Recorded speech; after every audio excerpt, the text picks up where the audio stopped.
বাংলাদেশের মানুষ কিন্তু বাংলাদেশের সশস্ত্র বাহিনীকে নিয়ে সবসময় গর্ববোধ করে। বাংলাদেশের সশস্ত্র বাহিনীকে বাংলাদেশের মানুষ স্বাধীনতা এবং সার্বভৌমত্বের প্রতীক হিসাবে বিবেচনা করে। বর্তমানে পৃথিবীতে আজকে থেকে 20 বছর, 25 বছর বা 30 বছর আগে যুদ্ধের ধরন যেমন ছিল, এখন যুদ্ধের ধরন পাল্টে গিয়েছে।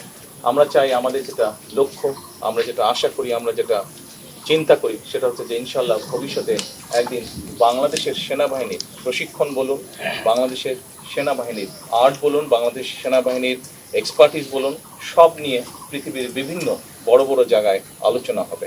তারা গর্ব ভরে বা তারা কেউ কেউ হয়তো হিংসার দৃষ্টিতেও বাংলাদেশের সেনাবাহিনীকে কথা বলবে। আমরা সেই দিনের অপেক্ষা করছি। সেনাবাহিনীর একটি মূল বিষয় হচ্ছে প্রশিক্ষণ, আরেকটি মূল বিষয় হচ্ছে চেইন অফ কমান্ড। এইটি আমাদেরকে, কারণ ডিসিপ্লিন রক্ষা করতে হলে অবশ্যই চেইন অফ কমান্ড আমাদেরকে মানতে হবে।